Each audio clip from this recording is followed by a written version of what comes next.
welcome back to Footy with an Edge. I'm Andy, and we're here to discuss the Sunderland preview, which seems like a more daunting game than any game I have prepared for. Because obviously the City game I was scared about, but City are kind of supposed to beat us, right? They've been are inarguably the best team of the last 6 seasons in the Premier League. And even when we go into games like Liverpool, I'm not really that scared because we're not expected to win those games. And we're expected to get spanked. And generally speaking, in the last, 4 or 5 years, we have actually done better than we expect in games that we're expecting to get spanked. The problem with the Sunderland game is they are a newly promoted team and they are currently sitting third in the table, or they're fifth in the table, but they are just 4 points behind Liverpool in first and 1 and 2 points behind Arsenal and Crystal Palace in the Premier League. So we find ourselves, hold on, you guys might be having some audio issues. Sorry. Hopefully that's better. If someone can type in the chat if they can hear me properly, that'd be great. But yeah, essentially the problem with Sunderland is that we are perhaps expected to win this game, obviously, which sounds very strange to say because we're Manchester United, one of the biggest clubs in the world. But I am worried for this game because people already want Ruben Amorim to be sacked. That's not really that's not really the concern for me because Amorim's already done bad enough to sort of quote unquote deserve the sack based on results alone. Someone like what's it called, the Chelsea guy, Abramovich would have definitely sacked him long time back, and that's not really the argument here. The question is, going into this game, do we have any faith we can win? Because after the Chelsea game, I think we were all going into the Brentford game with some faith, right? We had a feeling of, maybe this is the turnaround point. This is the game that we can actually win 2 in a row, and we looked really good against Chelsea. And I said that, right? Even though I predicted us to lose against Chelsea, we ended up winning that game. And I was like, I'm worried about Brentford in these 2 specific ways, one of which came true. But I think we can win against Brentford. Now, going into the Sunderland game, I have a lot of the same concerns that we did against Brentford. Brentford are a counter-attacking team. They rely on set pieces to win. And they have had a history of doing well against big teams, especially against us. With Sunderland, even though they are newly promoted, they have spent about 200 million in the summer. And I find myself in a situation where I think we could get beat by Sunderland 1 or 2-0. And it's going to look like a carbon copy of the Brentford game. It's going to look like a carbon copy of the Burnley game, where we look really good. We create a lot of chances. We don't take those chances. And then, these teams just break us on the counterattack. Now, it played out slightly differently in each of those games, obviously, because Brentford, we were 2-0 down in the first 20 minutes, and it was very difficult to recover from that. But in this game, it might be a little bit more similar to Burnley, where they are, trying to be defensive and play against us on the counterattack. We start really fast. Maybe we create some chances, but we don't take those chances because the confidence is absolutely on the floor. I think Amorim is questioning himself. I think the coaching staff is questioning themselves. I think the players are all questioning themselves. You could argue that the center back department was probably our strongest, definitely in terms of depth, when the season started. And now we think it's our weakest department. And obviously, I don't know if Ahmad is back, but does that mean Dallo starts again? And we've all seen what Dallo did in in the game against Brentford when he just ran away from Kevin Schade. God knows what he was doing there, right? So I have a lot of concerns, and I am worried. I think I don't want Amorim to get sacked because we keep sacking managers, and that tends to get us nowhere.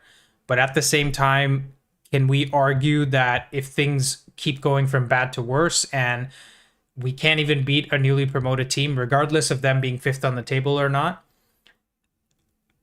where does it go from here, right? Because I feel like Ineos's hand will get forced, and we're gonna have 2 weeks of the international break dealing with all of this negativity, dealing with all this toxicity, and it's just too much for me. Let me read some of the comments, and then I'll bring in some of the callers here. Jacob Wright says, I don't mean to be negative at all, but I find it really hard to look forward to football now. Even a promotion team I feel like I expect to lose. This is that position we're at now. Absolutely, Jacob. I mean, I can't disagree with you, right? That's the feeling I have is we there's no way out is what it feels like. Even if we have a bad performance, excuse me, sorry for that. I feel like if we have a bad performance and win, we're gonna laugh at United and Amorim to say, oh, we can't even beat a newly promoted side and we can't even play well against them. But if we have a good performance and lose, obviously it's like, who cares about the performance? We lost against a newly promoted side. So I don't see any situation from this game being really good other than like a comfortable 3-0 victory. And right now, sitting here looking at what our center backs have done, looking at how we switch off defensively, I have no confidence to say that we're going to be in a position where this is a comfortable victory. If anyone else wants to come in and illuminate me on some positivity and say, look, this is exactly what Amorim's going to do, and this is exactly how we're gonna have a comfortable victory, be my guest, right? I'm happy to come have you join the show and give me some positivity. And before we do that, let's just take a look at the predicted lineup as well. Yeah, looks like they're putting Ugarte and Bruno in the midfield, and Dallo on the right, because I don't think Ahmad is back yet. And we have the front three that starts, right? I want to hear somebody say that Cunha and Mbumo are going to pull out a madness and score 2 goals each, and we win this game 4-0. And that would be great. But let's see what the people have to say. So we got Dart here, obviously longtime caller, first time on the show here. Real Chaos says, good evening. It's time to bring Sean Dyche interim after Liverpool. Rishi says, what's Sunderland like? I know nothing about them. They're a counter-attacking team, Rishi. That's what they've thrived on. They've had very inconsistent results because they've beaten and drawn against some of the bigger teams, but they lost to Burnley 2-0, which is another promoted side that's struggling. And then Real Chaos says, hot take, I'll take the relegation if that means Glazers leave. I don't think they will leave, Real Chaos. I think we will just be stuck with the Glazers in the second division. And Jacob said, yep, when was the last time we had a comfortable win? I can't even remember. Yeah, absolutely. All points I agree with. Let's get Dart into the show. Hey, Dart, you're live on Footy with an Edge. Go on. How you doing today? Good. How are you? Not as good as I'd like to be previewing this game. But, them's the breaks. That's where we are.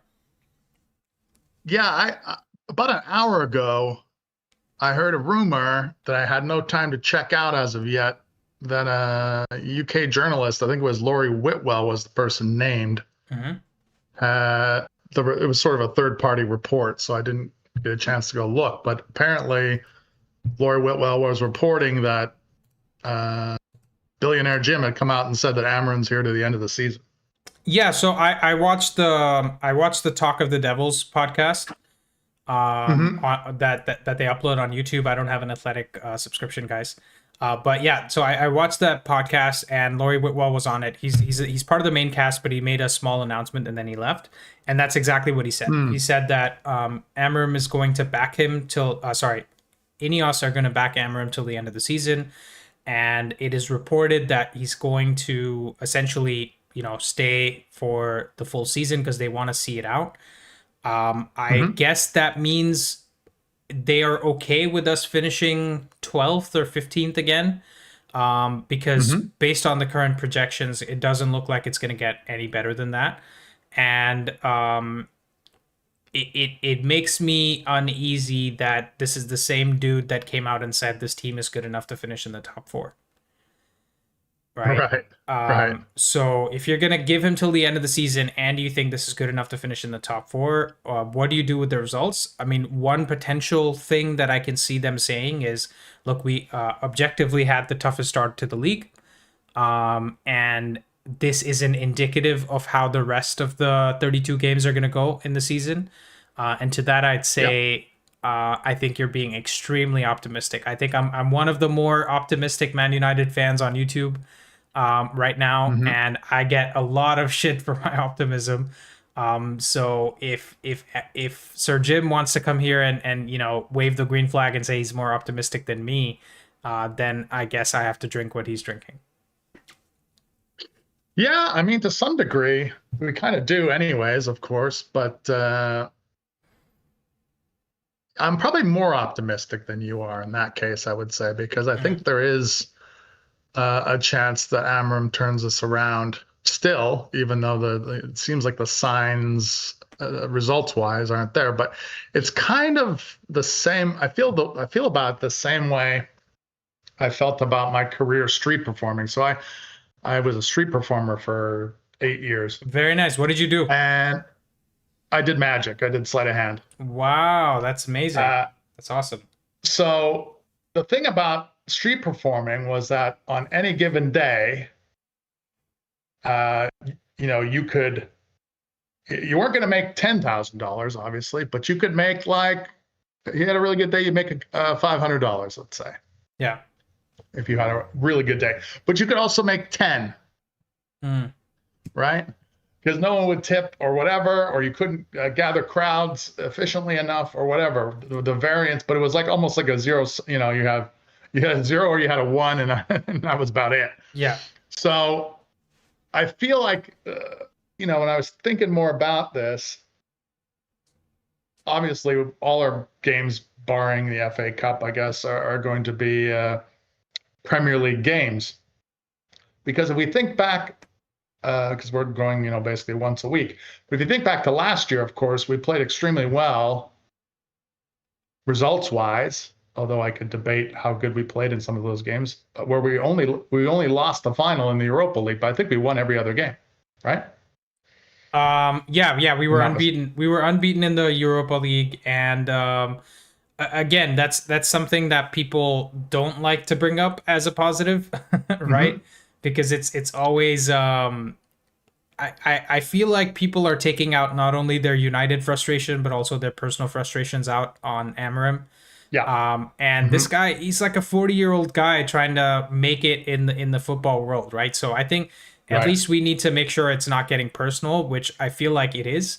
And people just Hmm. hate looking at him. People are talking about how tight his pants are. Like, come on, guys. Like, let's I haven't just heard that one, but yeah. well, plenty of people have been talking about it, and my point is, like, he's trying to change so many things at this club, and he's the head of that snake, Yeah. right? Even though Ineos are the Hmm. billionaires and they've come in and invested, and Glazers have all this money and they've made all these decisions, it's always Yep. on Ruben Amorim. The all the problems that we see at the club, and that's the thing that I can't get behind. People seem to think that I'm Hmm. absolving Amorim of all the blame with the videos I've made and all No, that, no. but the point I'm making is, if you can assign 20%, 40%, even 50% blame on Amorim, who's the other 50%, Hmm. right? And can we talk about those guys? Because those changes are much easier to make than just sacking the manager again, or much more Yes. impactful, in my opinion. And that's the problem I have. Yeah. Yeah. Anyways, No, I think I agree so with you. are I you think I agree optimistic with you. about this game in terms of us winning? Yeah, we're winning. We're going to win this game. Uh, I feel like, but in order to do that, and I feel like this will be very telling as to whether we ultimately do win or not, is we must get on the board early. Yeah. Get on the score sheet early. Get one of those fast starts that we've had 3 or 4 or 5 times this year, Yeah. where we're pelting people in the first 20 minutes, but then actually finish some of these chances so we go up 1 or 2-0 and people start to relax. Because I feel like, it's weird too, because when you think back to those Europa League games and some of the games last season where we played, well, where you beat Manchester City or held them to a draw or beat Arsenal in the FA Cup or whatever, uh, we, the players that were on the field, most of whom are still here, were confident. Yeah.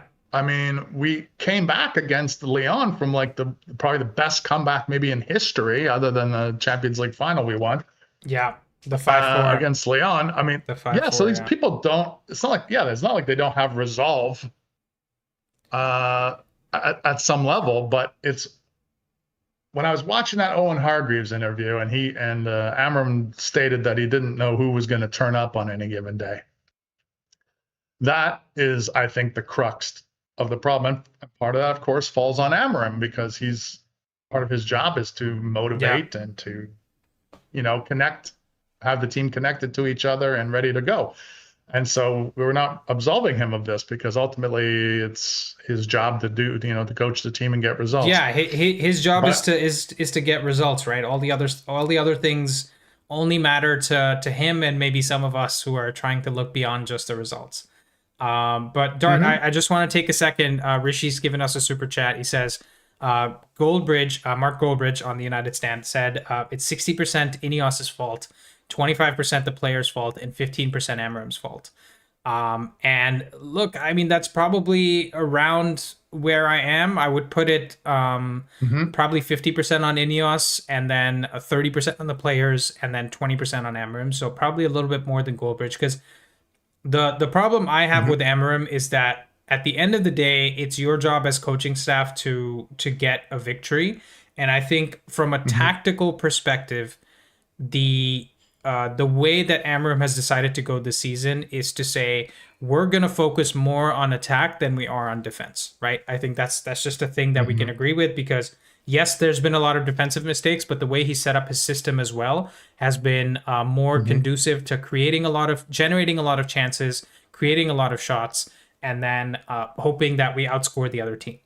And so I've been saying this for a long time, that we should maybe be a little bit more defensively sound and try to focus more on staying closed from the back instead of focusing so much on the attack. So that's the 20% that I'm holding Amorim to blame, right? I'm not even holding him to blame for the selections he's making, because honestly, dude, if you can't pick a 31-year-old Maguire with all the experience he has against Brentford, then where is he supposed to go? Right? Who's he supposed to play in the team? Yeah, I feel like Maguire would. Yeah, I feel like even in a good team, if Maguire is that center back, if let's say we'd won all the games coming into Brentford, and Maguire had played center back in all those games, I feel like that particular mistake is very Maguire-like. He made essentially the identical mistake against Rangers in the Europa League last year. Yeah. Where someone got in behind late for the same reasons. Not because he was trying to catch him offside, but just because his foot, he's bad at judging, I think. How much space to give or not. He's scared shitless. His problem is he's scared shitless, because I think he thinks he's a worse player than even we think he is, right? Because he knows he turns like a fridge. He's the one doing it, right? He knows he doesn't have the athleticism to keep up with these players. And that was him seeing flashbacks of me. I'm going to try to run back against this guy, and I'm going to lose so bad that I would much rather just not do it, right? Whereas if you see the margins there, if he just turned around and ran, he probably catches him. That's the dumb part about it.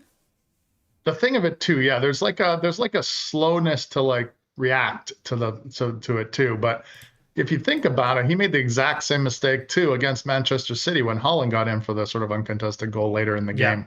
Yeah. That was more him in that case, there was no way he was getting back, right? So that one is a little bit different, but he made the pass. The pass was a mistake, and he should have just kicked it out instead, but he did what he did. Dart, I just want to I see a first-time caller waiting in the waiting room, so I'm just going to move you out and pull you in a bit later, but appreciate your thoughts again, man. Sounds good, brother. Yeah, amazing. Have a good one. Go United. Yes, let's do it. All right, we have Paulson 91 here in the waiting room. Let me just read some of the chat here super quick. By the way, I want to give a shout out to Ollie, who donated $3 to me as a tip from PayPal. You can find the link for that on my channel, on my main channel, next to the Discord link. But a few videos ago, he had mentioned, I really enjoy your content so much, allow me to buy you a coffee sometime. And once I got my monetization, I put that link up on the channel, and he followed through. He actually gave me, $3 for a coffee. And I just want to shout him out. That means a lot to me. If you enjoy my content so much that you're willing to go above and beyond to, actually put your money where your mouth is. And so I really appreciate that, and I can't thank him enough. Let me read some of the other chat here. Somebody is upset with Athletic. They have rage bait articles apparently. Spliss Killer says, "What's going on, guys? What's going on?" Rahul Biswas says, "Amazing. I too wanted to be a magician back in my childhood." I think that's referring to Dart. And Sherwin Naidu is calling in from South Africa. Nice to see you, Sherwin. Welcome to the channel. And Abhimanyu says, "I don't think top 8 is out of reach by any means. We were always going to have a bad patch this season. People wouldn't have been clamoring if it came in November." I agree with you, Abhimanyu, and I think even through this bad patch, if things had gone our way, we probably win that Arsenal game. We probably win that Fulham game. Bruno doesn't miss his penalty against Brentford. They give him a red card for that tackle against Mbumo, and we probably win that game too. So there's so many things that went against us. Dave says, "Evening all." Hi, Dave. I see you in the waiting room as well. Get you in a second. Sarat says he needs to get victory against Grimsby and Brentford. And a bunch of people are saying it's 100% on the players. Very interesting. Cool. Let's get Paulson into the show. Hey, Paulson, you're live on Footy with an Edge. Go on, introduce yourself. Tell us where you're calling from. Hey, I'm calling from India. Been supporting United for close to 20 years now. Very nice. Yeah. How did you get into supporting United? I think it was my school friend, who started talking about the club. Nice. Just started watching the game. Yeah. That time it was Arsenal versus United, right? So that used to be fun times. So yeah. So you started watching around after the Invincibles, I guess. Yeah. Yes. 2003, I think. Yeah, was that Invincible? Yeah. That was the Invincible season. Okay, go on. So give us your thoughts on this game. Do you have any faith in Amorim delivering a victory for us? Do you have any faith in the players? And what do you think is going to happen in case we lose? Yeah, I do think we can win, and I believe that we'll win this game. Maybe it might be a difficult game. I mean, it might be a close one, but I still think we can win. Mm-hmm. Even if we lose, I don't think Amram will get the sack. But because it's an international break, there'll be a lot of noise. But I think he'll still stay on in his job. And I feel it's kind of very harsh in how. I mean, I guess I understand that all the blame falls on the manager, but I just feel that our team is not that good. It's like technically the players. So they're like small things that I notice, like the pass, like when players make a pass, right? They don't pass it in front of the player. They pass it slightly behind, or they pass it to the wrong foot. There are so many little things that's like 2 seconds, 1 second in a game, but that makes a lot of difference. Yeah. I feel these things are not up to the mark. So I just feel, and just feel that, okay, last time we had managers who tried to kind of change the system, or kind of trying to fit the system to the players, like what Ten Hag tried to did. Like he wanted to build the best transition team in Europe or something, but we didn't like that, right? So now we have a guy who's trying to do his thing, but we don't like that either, and it's going to be painful because the team is not that good. So that's the reality. So it's going to take time, and I'm willing to be patient. I'm very patient to see that happen, because I'm kind of fed up with this merry-go-round of managers. Nothing is changing. It's just like we restart every time with the same thing, right? You expect something and then they try to fit to the players. And it's like the midfield is actually not been fixed since 2005 or 7, I think. Like Yeah. we haven't replaced Carrick, we haven't replaced Scholes. We had Cleverly Anderson in between. Then we got Schweinsteiger, Schneiderlin. All these Yeah, players, like Paul Pogba. Then we got not Paul only Pogba as well, and we got a very old Matic. I would say the only last midfielder that was, let's say, decent, both, in both boxes, was probably Ander Herrera. And we didn't yeah, yeah, purchase him at like a super old age either, because Matic was good, but we bought him when he was 29, right? And yeah. Juan So Mata we yeah, purchased, but yeah, he was an attacking midfielder, and his legs were gone like fairly soon after we signed him. So the problem I have with the club is that there's so many issues that are all being blamed at Amorim. And honestly, if Ineos had, Sir Jim is a billionaire. He's got all the confidence in the world.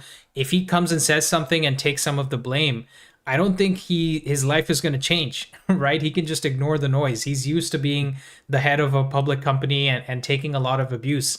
So why don't Ineos just come out and say, this is our guy, right? Make a public statement saying, this is our guy. We are making so many changes at the club at the same time, and we're going to have teething problems. The players will will figure this out and fix this as we move along, but we need to stay patient. And this is the guy that we're going to back, and we're not going to sack him this season. Why can't they just come out and say that? yeah. Agreed. Yeah, makes no Yeah, sense. I guess So they made a lot of unpopular decisions, like especially within the club. So I guess I don't know. Maybe the mood they're looking at the mood within the club right now. They don't want to make that statement.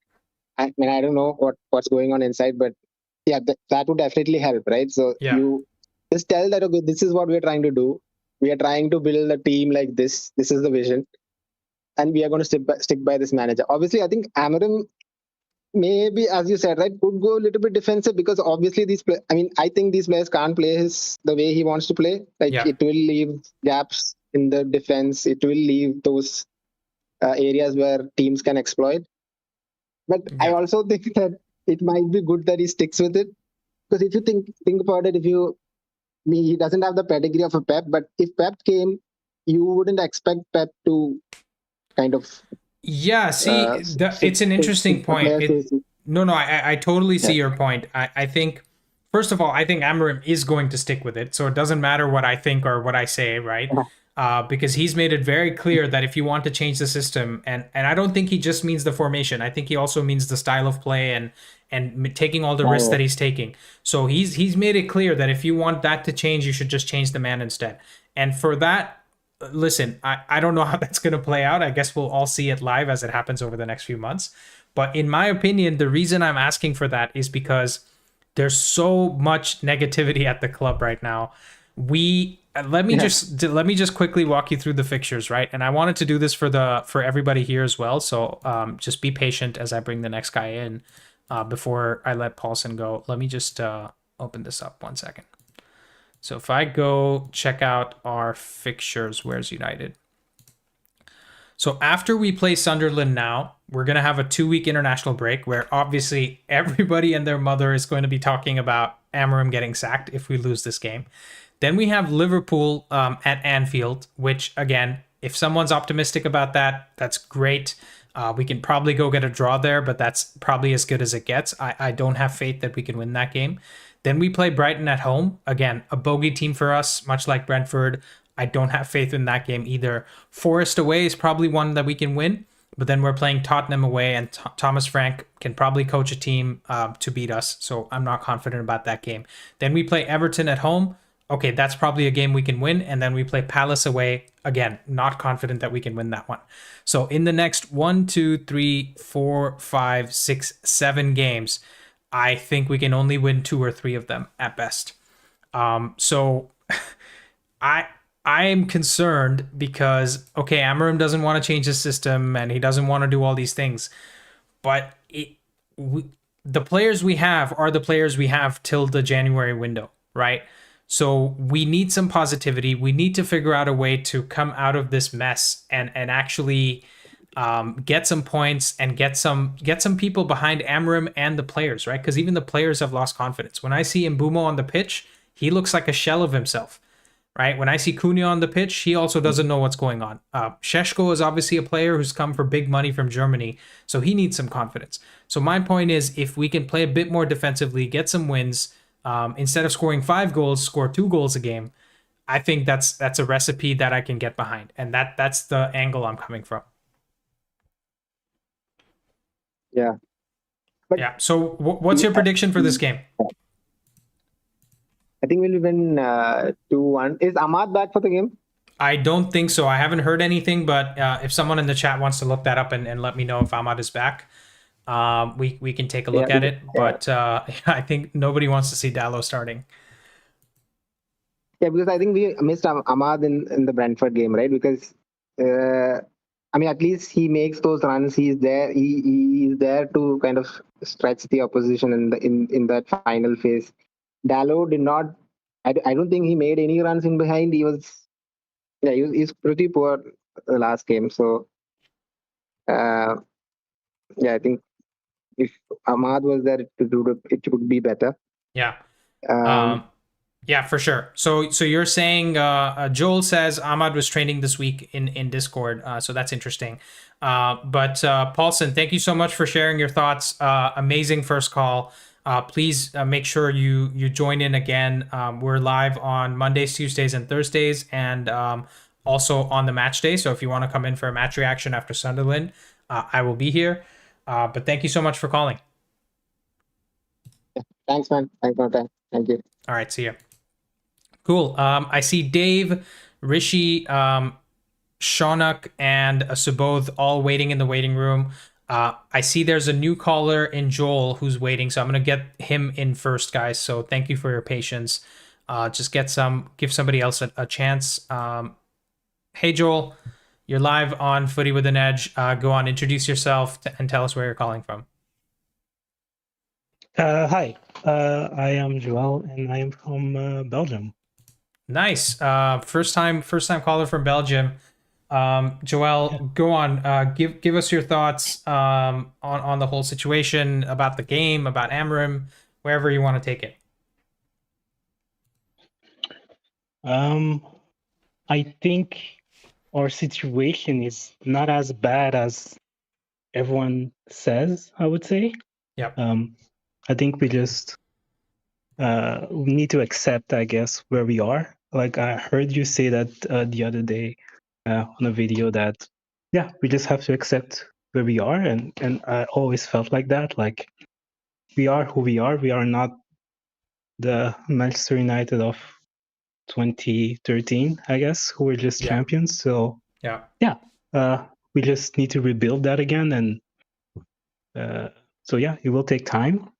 But it's not as bad as the media or everyone else says, because I would say that with a little bit of luck, we do have 4 more points or 3 more points. So, yeah, I think we've been a little bit unlucky, but also look, I would tend to agree with you, obviously, because I've said that in every single long form video that I've made.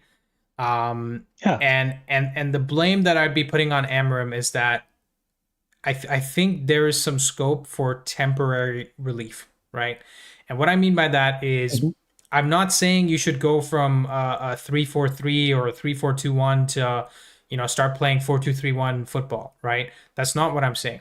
Because Amorim himself has said in press conferences before that the system isn't the same throughout the game. He changes how the players play, right? The reason he takes his center backs off, the reason he always takes 1 or 2 of his center backs off is because he has in his mind who's going to be more attacking or more defensive. So my point is, in this system, if we sacrifice 10 or 20% of our attacking play for 10 or 20% of our defensive play, I think that's a good trade-off to make right now, while the players are absolutely shitting themselves from all the pressure that's on them from both the media, the ex-players, the fans, right? Everyone has so much pressure on this team. And let's be honest, Joel, you have been supporting this club for presumably a long time as well.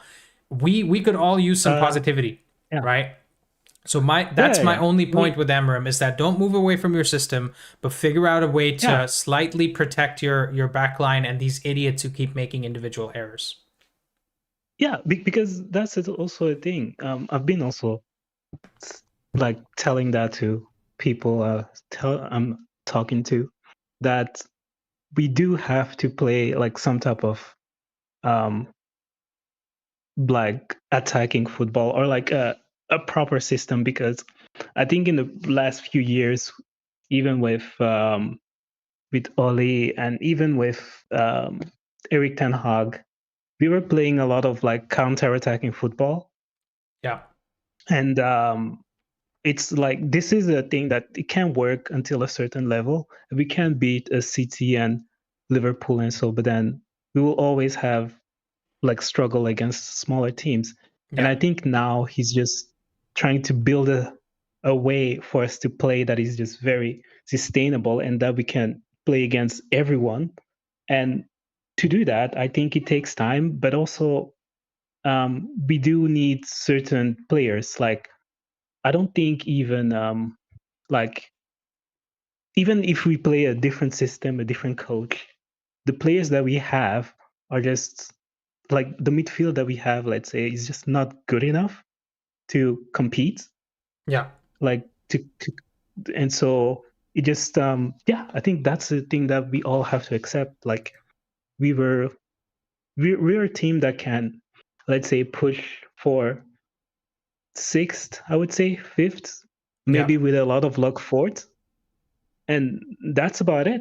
So I'm not too upset. I'm not. Yeah, like, I think you're more optimistic than me, even, Joel, because I would say, based on the evidence I've seen so far, because in my head, right, with my predictions, I prefer to under promise and over deliver, right? And so, in my opinion, if realistically this team should be competing for 8th or 7th, and I think getting into the Conference League is where we should be expecting them to finish, and then anything above that. Because I agree with you. I think 4th is possible, 5th is possible, 6th is possible, but that is not realistic at this time based on the team that we have. The thing is that we will be 4th, 3rd even, or I don't know, 5th or 6th, but then that is if we overperform. And I think that's who we are these days. Like, I don't think we should listen to the media or to look at what Liverpool is doing or Arsenal or whatever. Like, we don't need to care about that. We need to look at who we are. And I agree with you. So what's your score prediction for this game? Against Sunderland, I mean, I haven't seen them play this season, but I think we can win. They're a counter-attacking team, just very 2-1. Similar to Brentford, counter-attacking and set pieces. Oh, okay. I would say 2-1, because I think the bad luck that we had last week, let's say, because I think if we score that penalty, we can withdraw or we even win. Yeah. Same thing with Fulham. Like, you might call me delusional, but I really think that if we score that penalty, we win this game. No, absolutely. So, I agree with you. I agree with you, and I've said this in my videos as well. I think Fulham game, even Arsenal game, we had a chance to win because we just didn't take our chances, and then Bayern made the mistake, right? So we can absolutely draw this game, and that's 5 or 4 more points, and then we're second or third.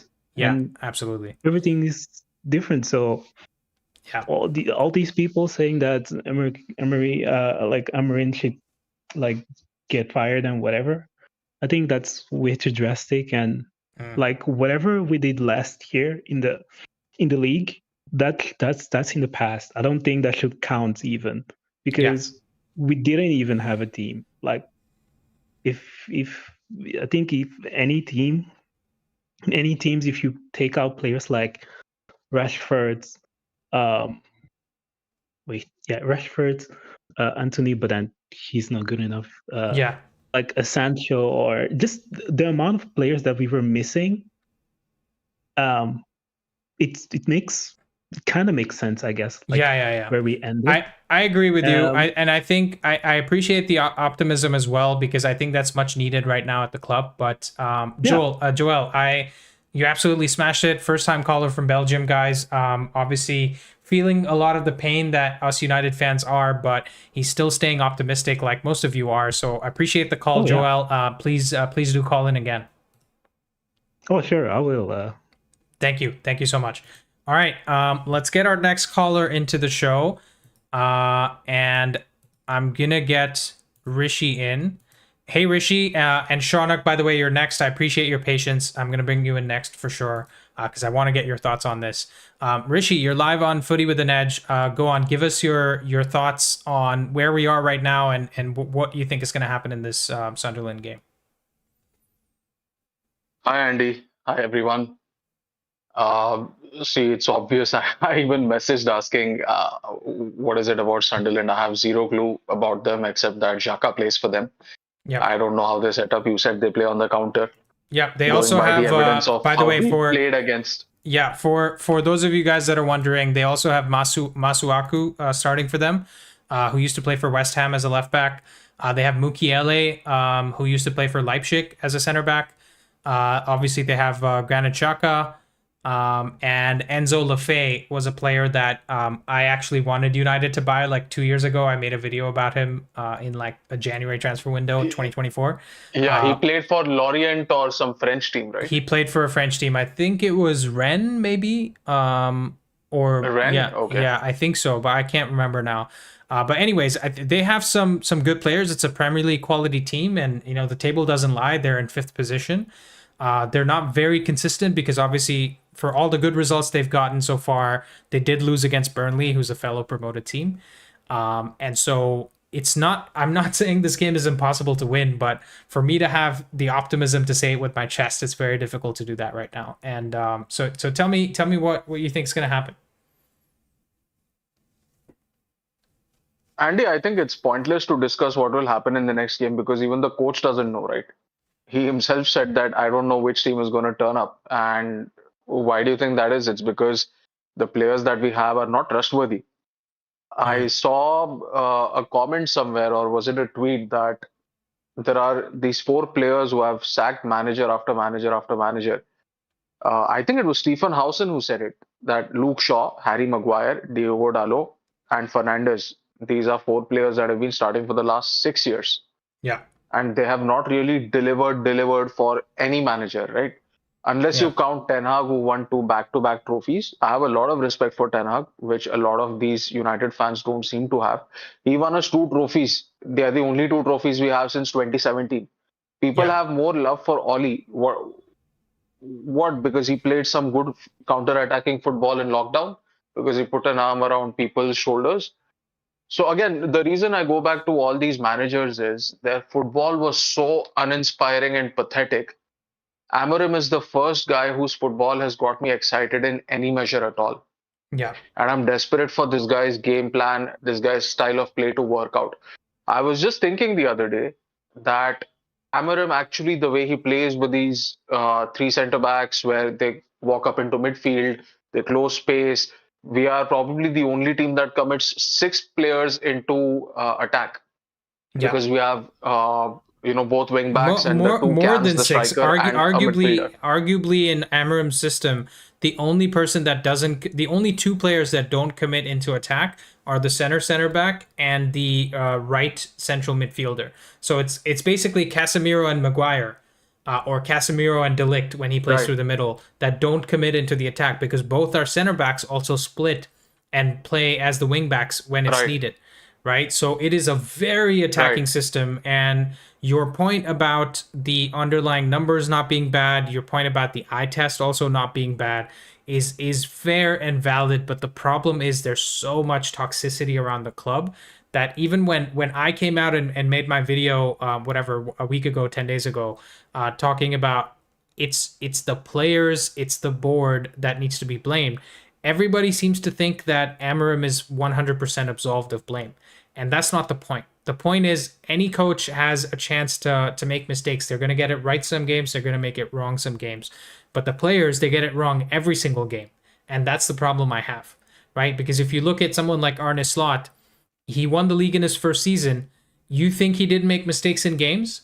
You think Salah didn't bail him out? You don't think Van Dijk bailed him out? You don't think Alisson bailed him out? Salah, Gakpo, and Luis Diaz bailed him out big time. Yeah, exactly. Big time. Salah had an all-timer season. People seem to forget. Actually, Salah was one of my shouts for Ballon d'Or. 29 league goals and 18 assists in the league. I mean, come on, that's 47 goal contributions. Yeah, even Ronaldo insane. didn't do it in his Ballon d'Or season. That is insane numbers, right? He literally carried that team to the title. So in my eyes, I'll just put this out there. It might be a controversial take, Andy, but hear me out. Yeah. The way Amorim plays football, if he was playing in that same football with any other team and putting up 50, 55 points with a team like Bournemouth, he would have been next in line to play to be United manager. Yeah. They would have been going out and seeking him to play for us.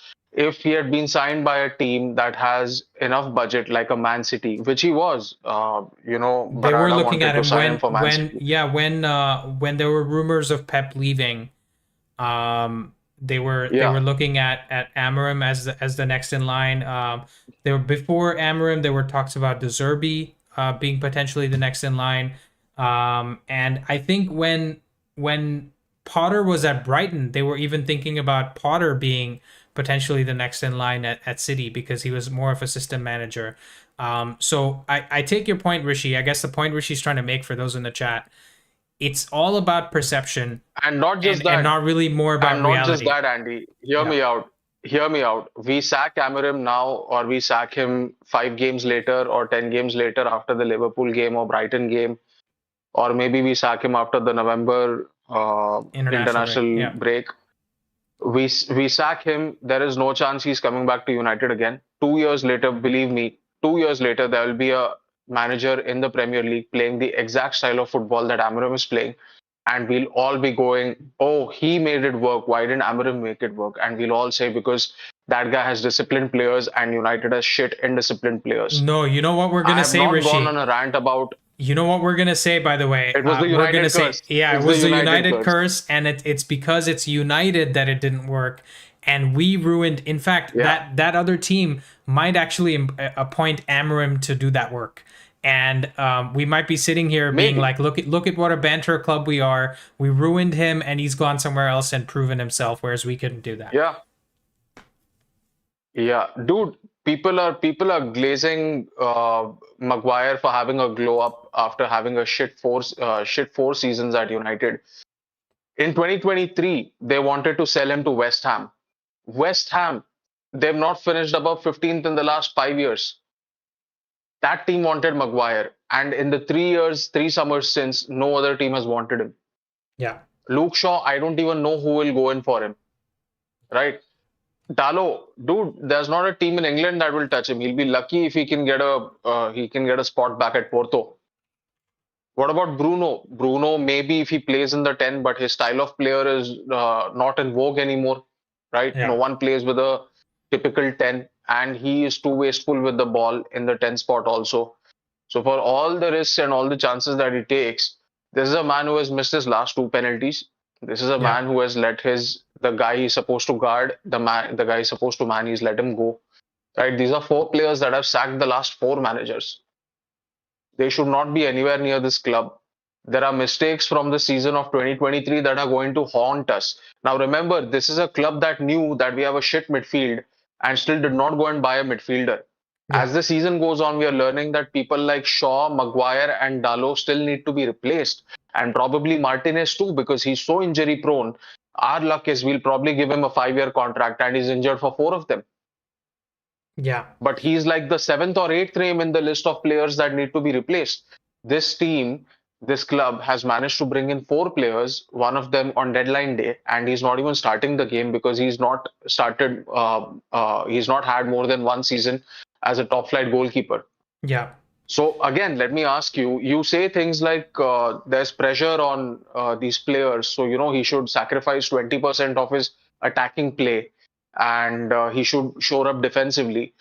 how exactly do you see this happening in the game? Do you mean that if they're going on 10 attacks, they should sacrifice 2 attacks and stay back for those 2 attacks and then concede the ball and play on the counter for those 10 minutes or 15 minutes? Yeah, no, Like what exactly, how great do you see question. this playing Yeah, out? yeah, great question, Rishi. I think my point is, the very first video that I made when I came back to the channel after about, a year when I wasn't here, the very first video I talked about confidence and composure being a big problem for United, right?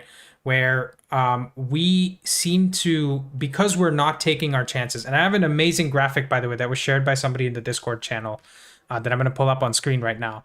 This is a graph of the XG versus XG per shot for Man United against all opponents this season, right? And what you're seeing is the mean XG of the chance we're creating. I think it's being blocked off by my my camera right now, but maybe you guys can see it if I make it smaller. Yeah, there we go. The mean XG for our shots this season is 0.15, but the mean expected goals on target is far lower than that, which means we've been so shit at finishing. We constantly have to put more and more players into the attack to create chances. And so that's what I'm talking about. I think Amorim should be cognizant of the fact that actually we probably need Bruno to stay in his position. And if Bruno's going out of position, then one of our wingbacks should stay back.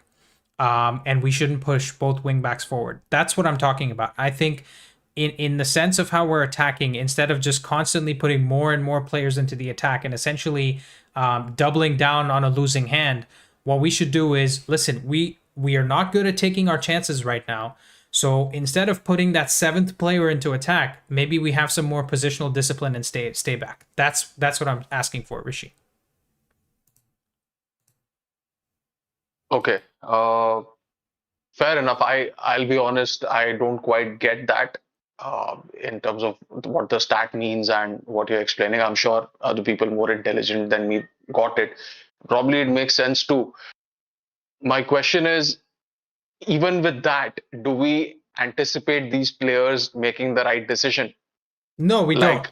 See, we don't. everyone, I take your point. Everyone gets a chance to prove that they're right for this job, right? Wilcox, Barada, Jim Ratcliffe, they all asked for time till 2028. I don't think it's happening in 2028 either. I think it's a question of, do we get there at 2030 or even beyond that, right? Yeah. If they thought that this is the right guy to play that game, to play the kind of football that we want to see here, then have they backed him? Okay, we are not capable of backing him in this summer because we have financial difficulties. Then do we have the guts to stick with him till the next summer or this winter? Because let's be honest, if he gets 60 points, they cannot fire him, right? He took us from 42 to 60 points. Yeah.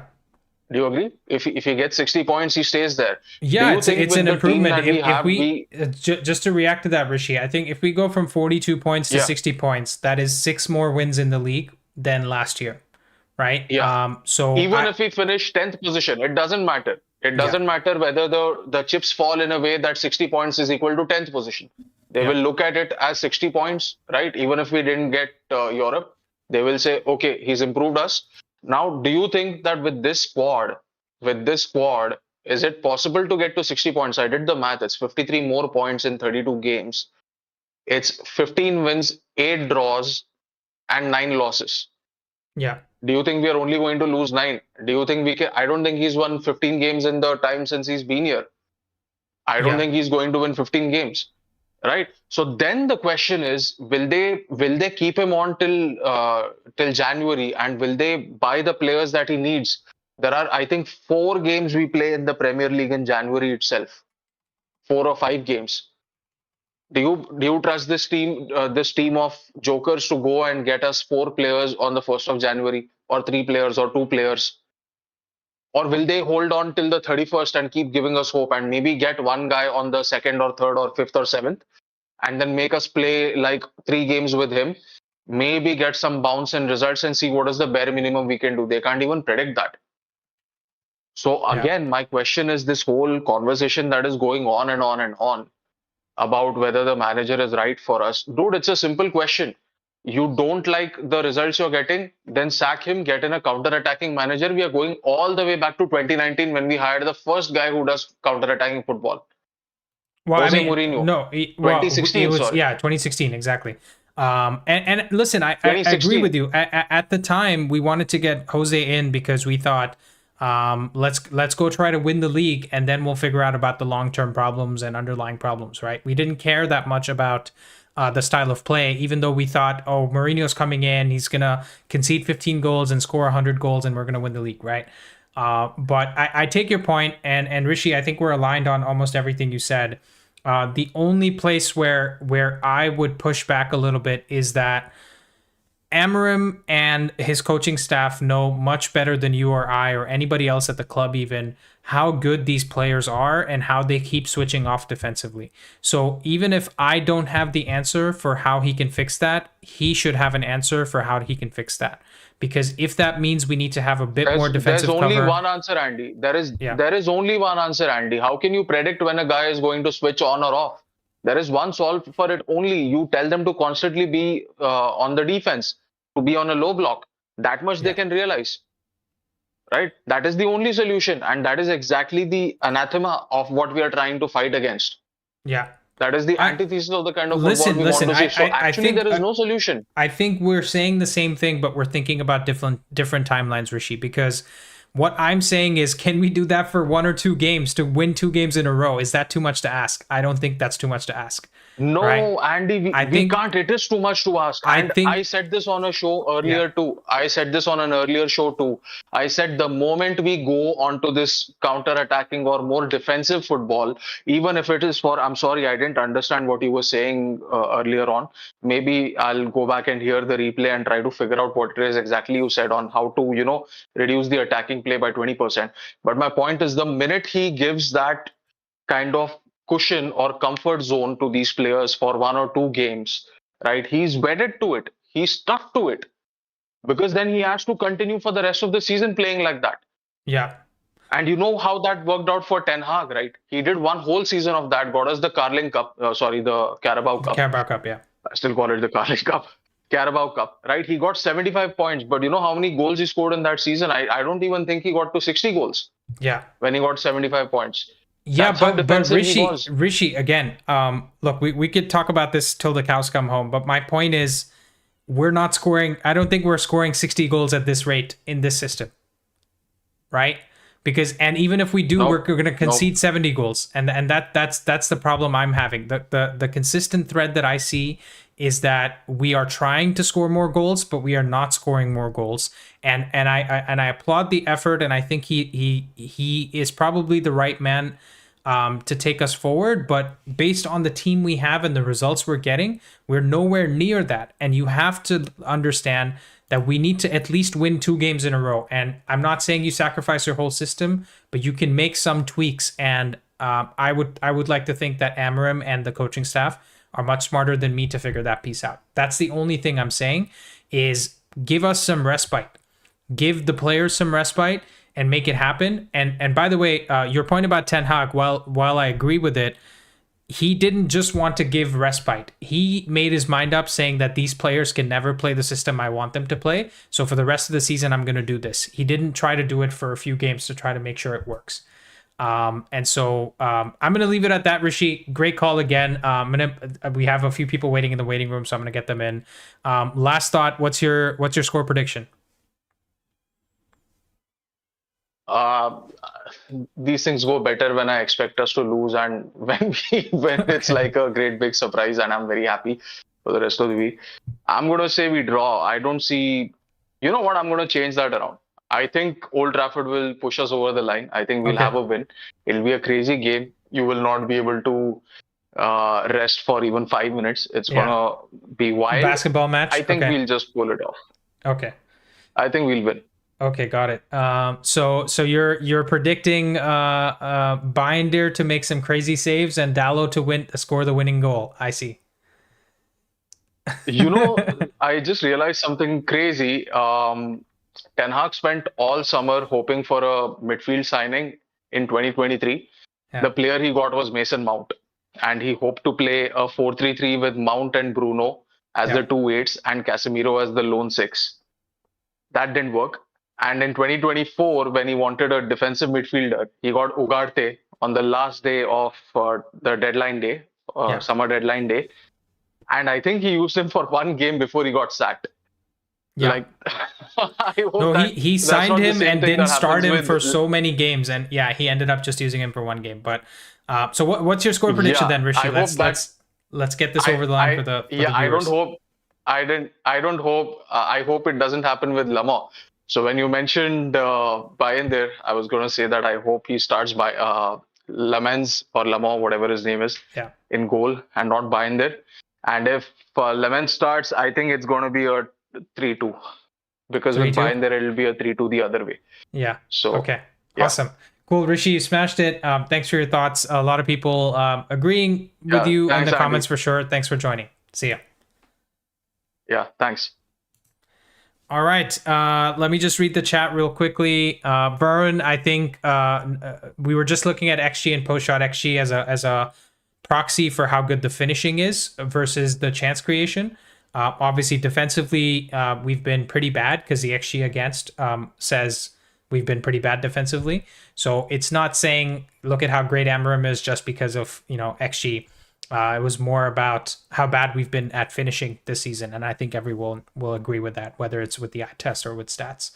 Arvin says, I think the setup he has been trying in Brentford match, making the right wing back stays in the center, but we got battered because of players, especially Dallo. Yeah, maybe that's what Dallo was doing, which is running towards the midfield instead of running towards Shada. But again, players need to look at the game state and try to adjust to it, right? Look at what's actually happening instead of the instructions that are given to you when you're defending on the counterattack, for example. I think every professional player should be able to do that. And then Marcus Stevenson says, I want Lamont to start. Sean Dallo need to be on the bench. Agree. And Rav says, Footy, when will we allow a manager to get 15 of his own players? I don't know if you're being facetious with that comment or not, but I personally think the only way a player gets 15 of his own players is if he stays for 3 seasons or 4 seasons. Like, a coach needs to be backed for that long a time. And right now, I don't see that happening because there's so much negativity around the club. It's very difficult to do that. All right, our next caller is going to be Shaunuk, who's been waiting for a very long time in the waiting room here. Shaunuk, you're live on Footy with an Edge. He is a longtime caller for us, calling from Mumbai. Shaunuk, give us your thoughts. Go on. Yeah. Hi. Hello. Long time. I haven't been available during the live streams. So yeah, but I've tried to follow most of the call-in shows that you have done over the last 2 weeks. And I would say, I think, like in general, over the last 2 weeks, I think I am a bit more aligned with you. I think you are a bit more positive than me in terms of Amorim. But yeah, it is I'm a bit more pessimistic about him in general. Yeah. So pessimistic in what sense? Sorry, I think there is some issue. I can't hear you properly, actually. Hello? Can you hear me? Yeah, perfect. Yep. Yeah. So you said you're a bit more pessimistic than me. You're pessimistic about Amorim. You're pessimistic about the club, the players. What is it you're pessimistic about? I'm pessimistic about mostly Amorim as well as the players, but most of the blame lies on Ineos because I think from top to bottom, their handling of the situation since they have come in has been disgraceful, because I think today itself I saw that we have spent around £55 million in sacking managers since. Yeah. There was the Talk of the Devils podcast, right? I heard that too. Yeah. So we spent 12 million last season on sacking Ten Hag. We sacked Ashworth at the same time. Then at the same time, we are sacking people like, lunch ladies and stuff like that. And we are going to sack. I mean, the flow of the media and everything is pointing towards him being under pressure. So apparently he has a 12 million clause that we have within to pay, the first year. Yeah, within the first year. Yeah. So yeah, I mean, most of the blame lies on Ineos, because I think I think as Rishi said, I think with the midfield that everyone knew that we needed a midfielder, like we need a midfield rebuild like desperately, and we got like 2 10s and a striker. I think we could have done with one of them and maybe Shesko and one like maybe a midfielder who is more, you know, between Ugarte, Casemiro, and Bruno. Yeah. But yeah, I think most of the blame lies on Ineos because I think first of all you can't expect you brought him in mid-season, which again it's a whole another fiasco because we basically wasted the last we wasted like 9 months of the last season. And then in this season the squad building hasn't been what I expected to be honest. And yeah, I mean the screenshot that I added on the Discord. Oh, that was you. I haven't. Yeah. Thank you. You were the one. I was trying to remember who sent this in. Yeah. Yeah. I had some time today, so I did some I watched the video that you had posted about a week ago about the stats in general. So I I mostly agree with you, but I had a main issue with the whole XG thing because I think you need to look at the XG distribution as well because as I mentioned, like as in the screenshot as well, you can see that we are taking a lot of shots which are sort of low quality, or Yeah. maybe we are just not having the sort of patience in the final third to hold on to the ball and make it stick.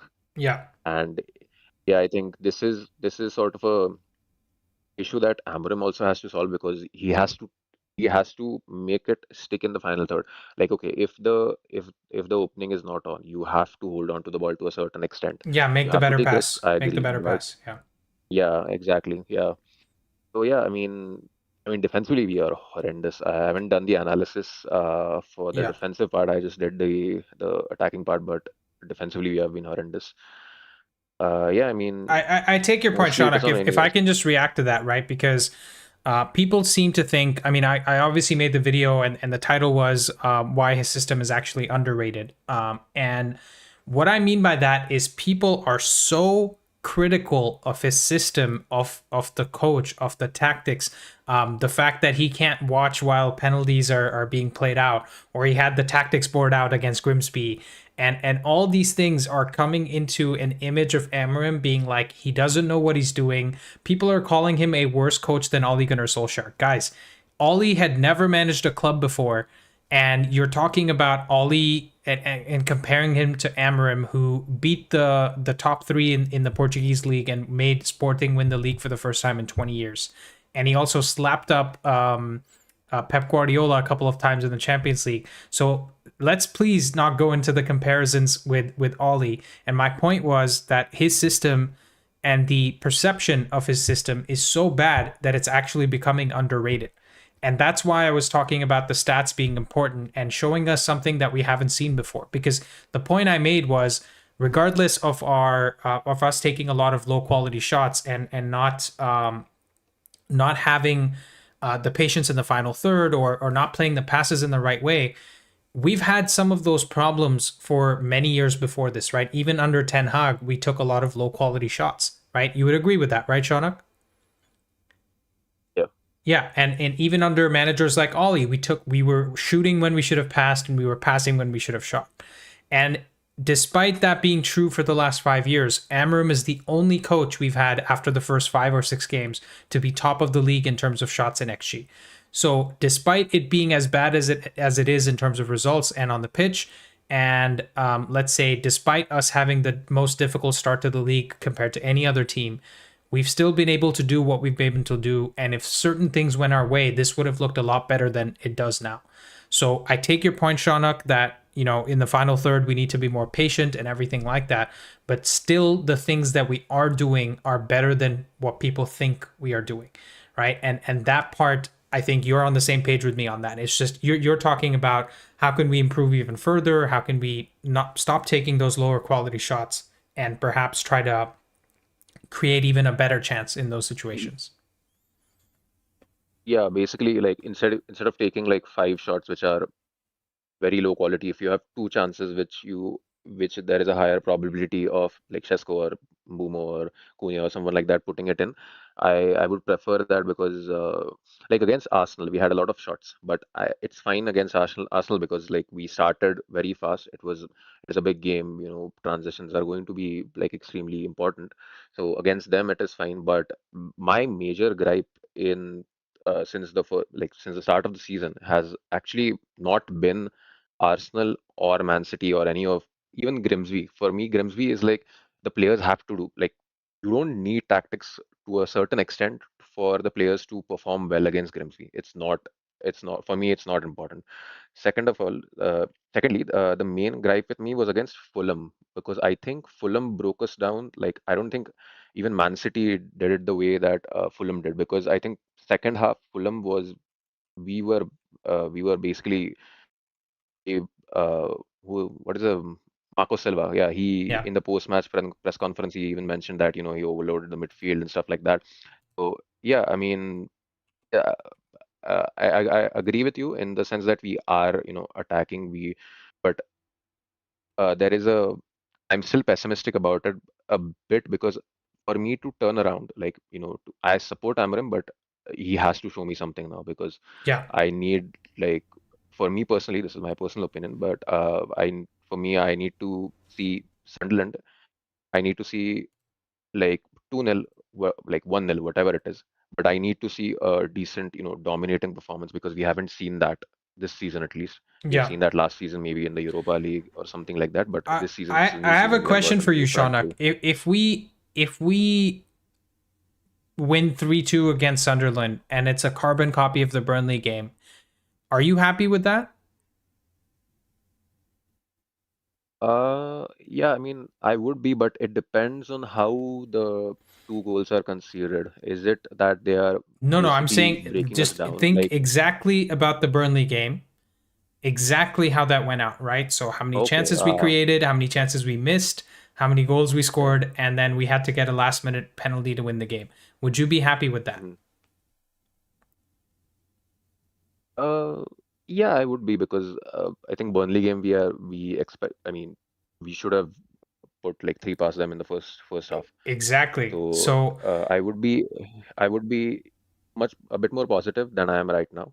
But yeah, uh, So but therein lies the I don't really problem, right, like. Shaunuk? Therein lies the problem, which is in the Burnley game, the players. I think we would all agree in the Burnley game, it wasn't Amorim's fault that the players didn't take the chances, right? There are certain other games where you could go in and say it's actually Amorim's fault, and the players, did their part or whatever, if you want to say that. But in that specific game against Burnley, we created so many chances. We should have put the game to bed, and yet we let them back in. They scored 2 goals, and we had to get a last minute penalty to win that game. So we are in a position right now where we could go into this Sunderland game. We could create a lot of chances using the system. It could be high quality chances. I think that Mbumo cut back for Ahmad that he put over the bar, that was in the Burnley game, if I'm not wrong. And we could be in a position Yeah. where Amorim does everything right, but the players still let him down. And we come away with it being like, oh, we needed a last minute penalty to beat another relegation team, right? So as much as I agree that, we need to be looking at field tilt and all these other numbers to suggest that United are actually on par and are where they should be, I would also say that the silver lining is that the players have been letting our manager down time and time again. And this is exactly what they did for our previous manager and the manager before that. Even the guy they love so much in Ole Gunnar Solskjaer, the guy who came in and put an arm around them, the guy who defended them in the media every single week, they sacked him too, right? So what faith do I have that they're going to stand up and deliver for Amorim, who is not liked by the media, who didn't play for the club, and who is doing his best to try to make this work, but the players are just not executing. Yeah, I agree with you in okay, I agree with you in that sense because I think like I like he's doing a like the whole cultural reset and everything in the training ground and everything. So I agree with you in that sense. Also, we got rid of a lot of players. For example, like Ineos had said that 2 years of failure and then you're out. So we got rid of Hoyland. and most of these guys, and Onana as well. So yeah, there is a like sort of a cultural as well as a squad rebuild going on. I appreciate that, but also like in terms of the games that we are watching, like as much as like stats are important, I think you will also agree that like me as a fan and you as a fan, we need to feel that our team is dominating, right? For Yeah. me personally, in there are some like, for example, Fulham's first half. I feel like we should have maybe put one past them, like in the first 20 minutes at least. But after that, we sort of lowered the tempo and we it didn't feel comfortable, right? It like for example the second half in the Burnley game, even though I don't actually remember the goals that they scored, but I remember me not feeling comfortable, right? Yeah, no, So I think I so. got To put that to bed, I would say Fulham game is the only game that we actually got the result that we deserved. I would say yeah. our Arsenal game, you could argue that we looked better than the results showed. You could argue in the Burnley game, we looked better than how many goals we scored. And even and probably Brentford games. So sorry, Fulham and Brentford games are two games where categorically, we got what we deserved. City, obviously, they broke us with a lot of individual mistakes, and that's how they won that game. Because let's not forget, City hasn't been great this game, but there are so many other games where we actually look good, and then we didn't get what we deserved, right? So that's kind of my point, that Amorim has to hold the blame for the Fulham game, for the City game, maybe at part for the Brentford game as well. But we've played 6 games this season, 7 including Grimsby, and there are plenty of other games where it wasn't Amorim's fault and the players still let him down.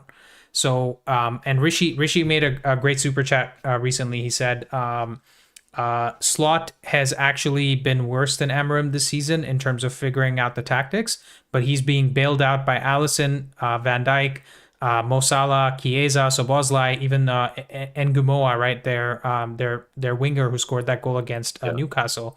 Let's not forget, they were playing against a 10-man Newcastle and they almost screwed that game up. But nobody talks about it because the players overperformed the underlying numbers and bailed out the coach, right? And now they've had 2 losses in a row. Against Crystal Palace, they should have been 4-0 down at halftime. They conceded 7 big chances against Crystal Palace, which has not been done by any other manager for a long time in the Premier League. I was looking at a stat about that. And I don't think Liverpool has conceded 7 big chances against them under Klopp at any point in the 6 years that he was there. So what people need to realize is that sometimes your coach bails out the players, and sometimes the players bails out the coach. It's never going to be perfect every single week. And right now at United, the problem is that the players are never bailing out the coach. It's always the coach who barely bails them out. And that's essentially the problem we have. Yeah, but okay, I agree with maybe I am in a pessimistic mode right now. Maybe if we win against Sunderland, yeah, maybe it would be different, because again, the Chelsea game that we won, at the time I was very, very optimistic, but I knew that it would, like, for example, getting a goalkeeper getting a red card is not going to happen like many times in the season. Yeah. So yeah, I think I agree. A funny thing with Slot, I think Slot is he has the Dutch manager second season syndrome with that Ten Hag also had. Yeah. It's funny. Hopefully they fall off this season with what $500 million that they have spent. Yeah. So yeah. No, I agree. Anyway, Shaunak, you smashed it. We still have a lot of people waiting in the waiting room, so I'm gonna get some of those guys in. But really appreciate your thoughts, man. And honestly, I want you to be as honest as possible whenever you join the show. Don't feel like you need to agree with me because I'm on the show or whatever. I appreciate that you had a slight difference of opinion, and it's important to bring that in because you are feeling how you're feeling, and I want to hear from you and hopefully see a different perspective as well. So I appreciate it a lot, and please come after the game on Saturday. Yep, thank you. Cool, thanks, Shaunak. All right, we have a lot of callers, and we're already an hour 20 minutes in. There's a lot of chat going on as well. Rav says, I feel like it's still early in the season. A lot of teams are in rebuilds this season. It'll be the most unpredictable one. That's a good point. Nonstop says, I think Slot is struggling this season because he can't find a good balance for a squad. Too many attacking options and the defensive ones. Yeah, good point as well. Cool. I'm going to bring a few people in together now just to keep things moving faster. Subodh, you're live on Footy with an Edge. I'm going to bring in a couple more people with you. Let's bring in Varun, and let's also bring in Anoop. Cool. Hey guys, you're all live on Footy with an Edge. We've got Anoop here, Varun, and Subodh as well. I believe Anoop is from the Bay Area, Subodh is in Seattle, and Varun is in Boston. So we've got 3 American or non-American, but living in America supporters. Go on, guys. Introduce yourselves quickly and give us your thoughts on this game. Yeah, Hey, Andy. Yeah, go ahead. Okay, you can go ahead. I'll introduce later. All right, yeah, I am Subodh. I am from Seattle. Been following United for almost 20 years. So, yeah.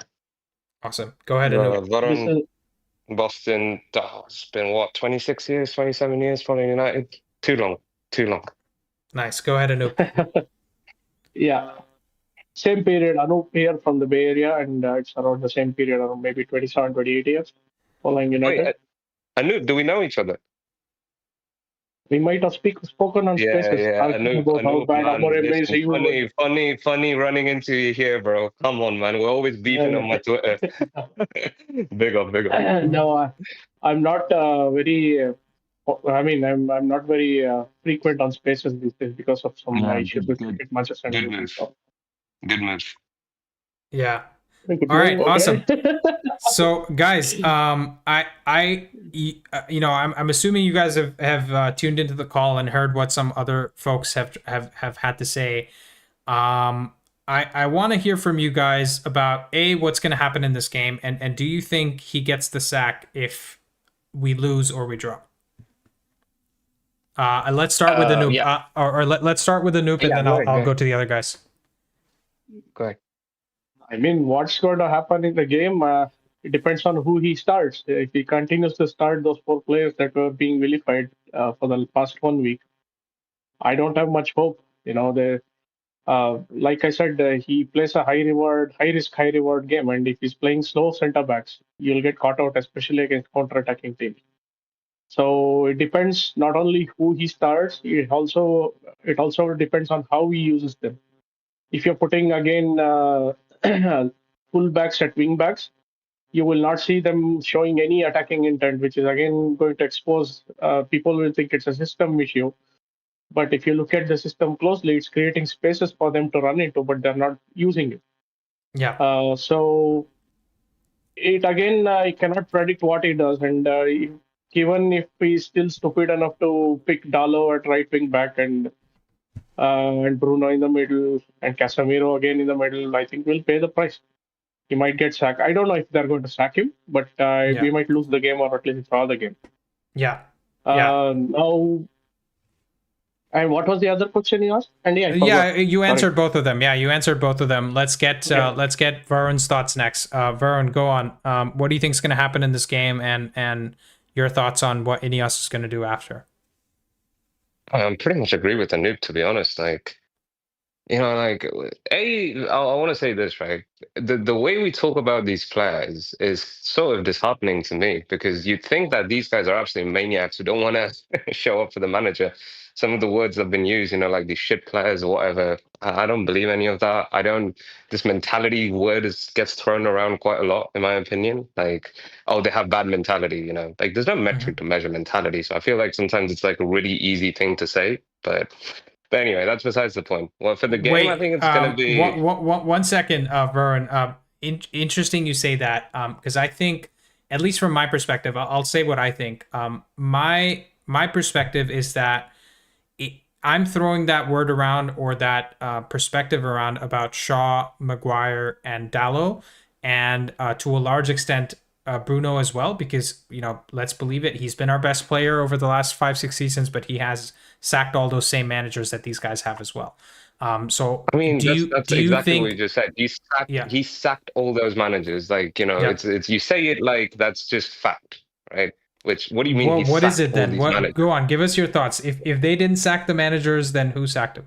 Managers suck themselves. You know, at the end of the day, it's you know, we make this like distinction between players and management, and you know, we always like pit them against each other. This is like kind of getting boring for me, you know, because it's always like either it's the player or it's the management. It's always the management. Managers sack themselves. They don't get along with the recruitment team. They don't get along with the board. They don't really have a clear picture in mind.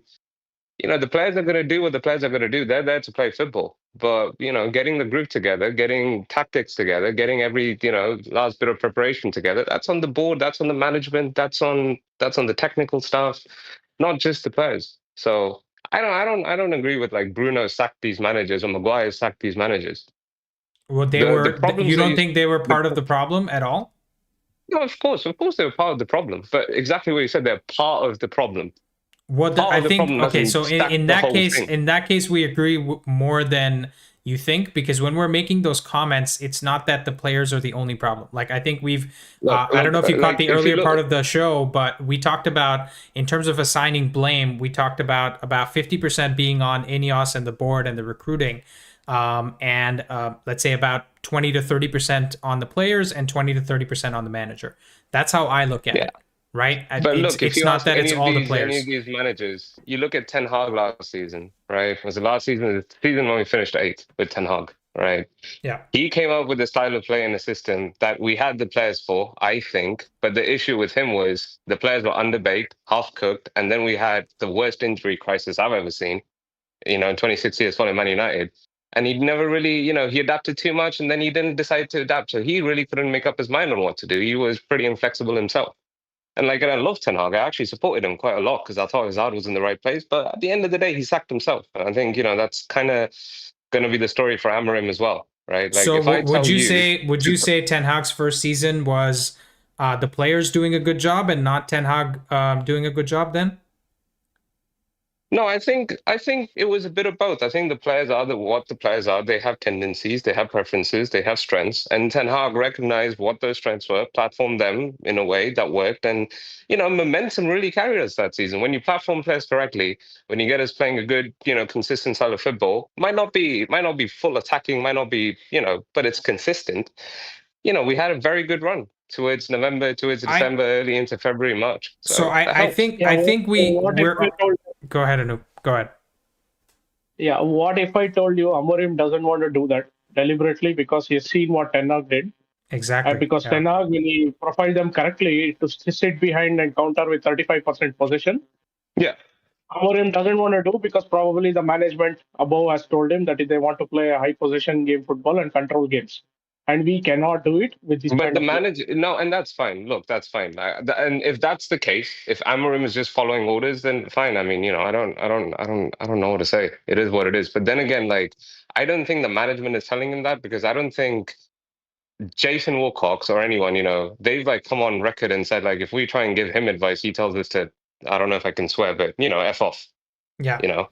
He's the one who's making these decisions, as he said many times. So I don't buy that it's the management telling him to do that. He's very clearly said it's already been said they all want to pull in the same direction, and they're pulling in the same direction. That's why they're keeping him in. I think Vern. If they were at loggerheads, you see what happened to Dan Ashworth. He went away in like 3 months. Yeah. So he would have gotten sacked by now. Ineos are ruthless. You have seen that with Nice. When they didn't want, they just sacked them. Yeah, but listen. This is a different ball game altogether, because this is Manchester. I agree. All eyes on them. You know, if they sack, incompetence is going to be on full display. So there's a lot of things there, and there's obvious things. I think one thing I'd like to say here quickly is I think on the last call, if I remember correctly, you had mentioned that there's probably too much of a intellectual load on these players to get the system right, and it's Amorim's job to make sure that he gives them the right instructions so that they're not making too many mistakes, right? Because the instructions or the system are what's causing some of the mistakes. You had said that last time. Not instruction. No. That's not what I mean. When I say cognitive load, that doesn't mean Amorim is giving them instruction or micromanaging them. That's just a fact of the system. It's high cognitive load because they're not used to playing in this way. They're not used to the spacing in a back 3 versus a back 4. I think we commit too many players to build up when we're doing 6. You know, Mateus Ligt playing in the pivot, kind of stuff like that. So yeah. Okay, but I don't think it's like micromanaging. So would you agree that us getting the best out of this team would mean going back to what Ten Hag did in his first season to actually start getting victories. Because now, I'm not so even you think in a saying 3-4-3 system we can play attacking, brand of football, but not have the same problems we're having now? I think if we start playing more consistently wingers at wing back, we're going to concede more goals. We're going to be defensively more open, but we will have more control over the game state.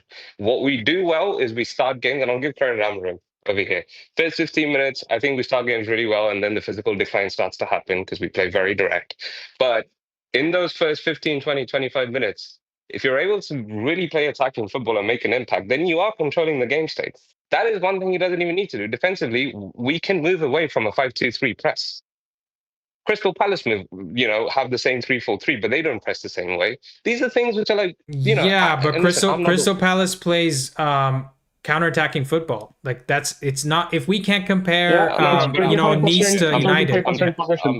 He plays with 35% possession. I'm talking about how they press specifically. I'm not talking about the way of playing a counter-attacking possession. That doesn't. Yeah, the press is directly related to whether you're counter-attacking or you're controlling games. Exactly. Because if you're not pressing, you're sitting deep. No, okay, yes, exactly. But I'm just talking about how they press, the pressing scheme. I agree with you, but I'm just talking about the pressing scheme.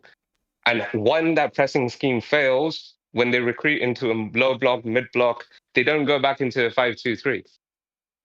And the wing backs always connect to the press. We never see the wing backs connecting to the press. Now, is that an instruction? Most likely, because I've not seen that across 50 games that he's been here. Our press looks as passive as it was under Ten Hag. Where it looks disconnected and we have that hole in midfield. So I want to say one thing. The press has looked passive for years. Right under Mourinho to Oli and even Ten Hag, the press has looked passive. Yeah. So that can say that this is the players, because the front line press is very good right now. You have three good players, so even if you add Mount in there, your press is good. But then everything breaks down. The backline players, we have Lenny Yoro, we have Aiden Heaven, who are good physical players. Even De Ligt has got a little bit of pace on him. If you play him in the centre, you can negate for the lack of pace. But again, these are selection issues that all the players. Selection issues. Yes, selection issues. Yes, I agree. I agree with you on it. I think, selection issues haven't helped. So Vern, I think the long and the short of it is that I'm agreeing with certain things that you're saying, but the problem I have is to say that Amorim carries more of the blame than the players do for making individual errors. That's what I categorically disagree with, because Maguire stepping up for the offside trap instead of just running with Thiago, who isn't a rapid player anyway. Yeah, so if that was Shada, I agree with that. I'm not asking you to agree with that, because you can't disagree. Like, Amorim cannot be held accountable for individual errors on a pitch. No, that's obvious. But what I'm trying to say is, look behind why these individual errors keep on happening. It's not one isolated incident. It's so many individual errors across 50 games a season, and even the individual errors are the same. Well, so then holding the individuals accountable. Well, Maguire's made the same mistake a lot of times, right? Let's not forget under Oli, under Ten Hag as well. Those guys have been making those mistakes with other managers as well, though. It's not just under Amorim, right? So why can't I hold Maguire accountable for the mistakes that he's been making instead of saying it's Amorim's fault, he's not giving him the right instructions? You can do whatever you want. I'm just saying, if there's a pattern across 50 games of players making individual errors, and it's not even the same player, it's the different players making same individual errors, that points to more systemic for me. And I've seen that across 50 games. So, Dalot and Maguire are two players. Luke Shaw hasn't even played, barely played for Amorim. He's only started playing this season. But if I look at Dalot and I look at Maguire, they've played a lot under Amorim, and they have made mistakes that De Ligt hasn't made. De Ligt has looked like our best player. They've made mistakes that Yoro hasn't made. Yoro has looked like one of our best players last season. And so these players are picking it up, but these guys keep making the same mistakes again and again. And I can't put that blame on Amorim, because they've made that mistake under other managers as well. Okay, but do you really think we finished 34 points in 32 games because of individual errors from Dalot and Maguire? Absolutely. Not individual errors. It's not individual errors, because Ten Hag left behind a 15-plus team. I've said this many times on Spaces, and I got really bullied for it, actually. Yeah, and also we didn't have the front three we have now, so that isn't from the 32 games. Or like we didn't have Cunha and Mbeumo, right? We didn't have Cunha and Mbeumo and Šeško in the last 50 games. So I'm trying to figure out. I feel like it's a little convenient to say it's all Amorim's fault, because then you're saying that the other managers, when they did well before this, are also. I think you listen to me, because I said it's not all Amorim's fault. Of course, it's the players as well. But at the end of the day, it's going to be the management that takes the load and has to take the responsibility. So we all agree. Part we all agree with, but I feel like scapegoating the players when they have made mistakes that are worth scapegoating should also be part of the problem. I think that's what we're trying to say. There are multiple here. If I can speak, there are multiple things here. First of all, it's a high risk, high reward game, and balancing both of them can be a very difficult job. The system creates high value chances. The problem is it also causes high value. It causes issues and expects player to do problem solving right there, like what happened the other day. And if they're not comfortable doing that, this is the result that you get. Does it are very marginal. Yeah, Vern, let's get Subodh. See the spaces opening up. Just because players don't run into those spaces doesn't mean that it's not creating. You can go look up any number of games. For example, I watched the City game. Okay, we watched the City game. Made the crime of watching the City game again. And the thing is, he had a very, very good defensive plan. I'm not even joking. And what happened? Because there was one moment of bad press from the middle of the park, Lenny Yoro didn't step in. We conceded the first goal. Even in possession, there are huge spaces on the right side. Mazraoui does not have any stamina to run up and down. I felt for Mbeumo that game because he had absolutely no support. Yeah. This again will go to selection choices that he made. He should have started Ahmad. Yep. But then again, I'm saying there are spaces where players know how to exploit. But he didn't have this problem with shooting. Right? Guys, let's sorry, Vern. Let's get Subodh into the conversation because he's been waiting for a long time. Yeah, no, I'm gonna hop off after this anyway. But good chatting to you guys. But Anoop, I'm just gonna end it on this. If I give you GTA 5 and tell you to run it on Windows XP. Like, are you blaming the game? Are you blaming the PC? Are you blaming the guy who told you to do this? You know what I mean? Like, at the end of the day, the system isn't working, and he's not getting the player selection right. Why do you think our players are all GTA 5 game or whatever that I'm not very good at? Why did you assume? You're assuming I'm saying the system is GTA 5. I'm giving you the benefit of it. So, good chatting with you. Yeah, Vern, thanks for the call. Yeah, for sure. Let's get Subodh's thoughts in here as well. Subodh, I'm sorry you had to wait there without giving your thoughts, but go on. Tell us what you think about this. I think on Saturday, I definitely want to see changes. I think there has to be accountability. I think I really do not want to see Bayender in the goal. I don't want to see Shaw, and I don't want to see Dalo. If Ahmad is not fit, I think he needs to think about something different. Basically, he needs to be more bold in his choices. Basically, at this point in time, it has gone far too long. There is too much at stake for him and for everybody else. Basically, at this moment.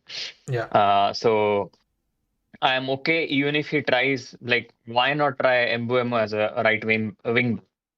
I certainly feel midfield has to change. I mean, for me, I think something has to change in the midfield to bring in more stability. I think the gaps because the plan is going to be super simple. They are going to play on the counter. They are going to worry us with a lot of long balls. And if you are not going to understand and prepare for that, then you might end up losing. Yeah. The only thing that is in favor for him at the moment is, even though our away performance has been dismal, we've been good at home. Our performance at Old Trafford has been very decent. Like, even when we lost to Arsenal, people were happy with performance at Old Trafford. Yeah. If we lose tomorrow at Old Trafford with a bad performance, I think the end might be near. I don't think he'll survive this. Yeah. If we lose badly at Old Trafford. No. First of all, thank you for being patient and giving us your thoughts. And I appreciate that. I'll just address one of the things that you said, which is the reason why Mbeumo cannot play at right wing back is because he has been our best attacker this season, and we need players to understand their role in this system. And even at Brentford, he was playing in a 4-2-3-1 on the right, whereas in this system, he's playing as a right 10 in a 3-4-2-1, right? So we need Mbeumo. So we need the things that are going well to keep going well, Here and is that's my, why he can't my play there. different thinking on that, right? Sure. My take is we are asking Bruno to play central midfield in like a system. Like, I mean, there might be an argument. People will say, oh, Bruno plays central midfield for Portugal. He doesn't play as a 10 a lot of times in Portugal. But international, you can't compare that. International football and playing along with Vitinha, João Neves in that midfield, along with Bernardo Silva, that's a different thing altogether, basically. So Bruno can basically adapt and play in central midfield for Portugal. But in this system, I don't think a 30-year-old Bruno, 31-year-old Bruno is going to give you the output for 90 minutes of the game playing in a central midfield. So Subodh, one thing I'll say there is, look, if your point is that Bruno shouldn't play in the midfield, that doesn't mean Mbeumo should move to the right wing back. That probably means we need to drop Cunha or play Cunha at striker and drop Šeško and play Bruno at 10, right? That's the only point I was making, is I don't think we need to move Mbeumo out of position. So I think we're on the same page with that. Exactly. I think overall in this game, what are you worried about, and what do you think the scoreline is going to be? My fingers crossed. I want a very stable 2-0 victory. I feel we'll win, but it's extremely important that he comes up with a solid game plan and he shows that he's ready to make changes, basically. In his selection. I mean, I particularly, to be very honest with you, I agree to the sentiment that yes, this year we are showing improvement. But at the same time, there has to be consequences for bad performances. Especially, he's counting too much on senior players, and he's in a way he's playing defensive. He's at this point in time feeling that these experienced players are somehow going to bail me out, but they are clearly going to not bail you out. Maybe you might see that playing a different player in that system might give you a better output. So yeah, I hear you, Subodh. One thing I want to say, there's a super chat from Rishi that I missed, and I think he disagrees with Varun. That's all I'll say. What I just want to give my 2 cents on the topic. Listen, you're allowed to have a different opinion than me.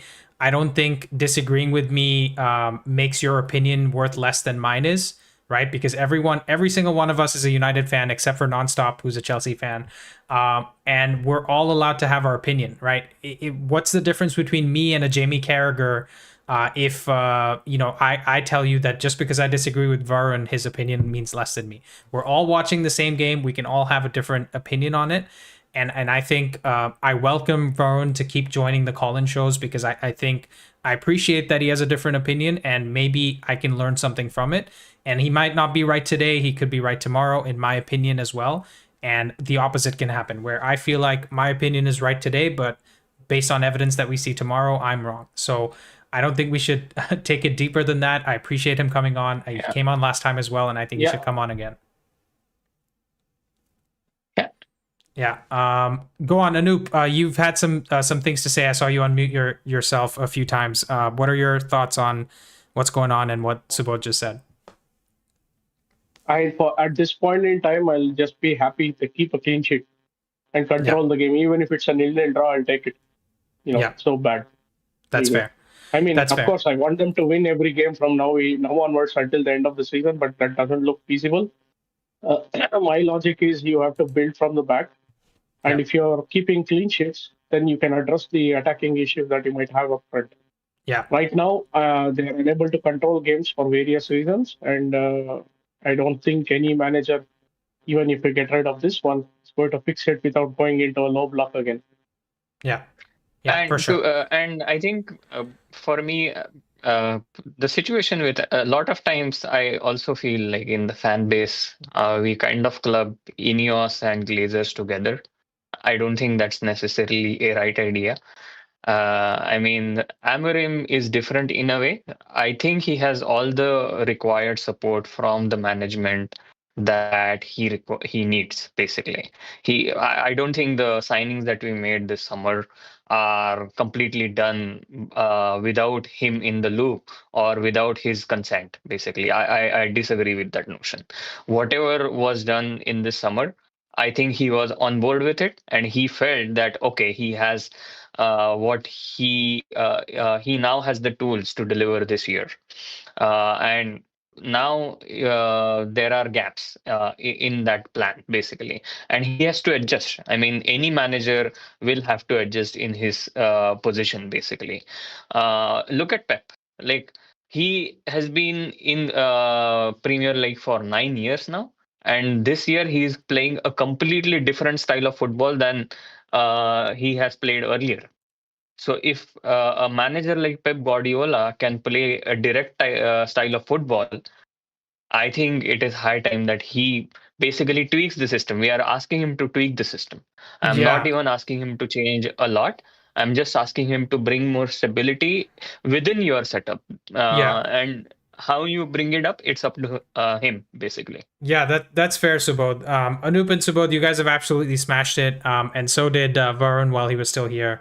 I'm going to get some few other guys in before we end the call here, so thank you guys so much, and please do keep calling in. Thank you. Thank you. Bye. Thanks, Anup. Bye.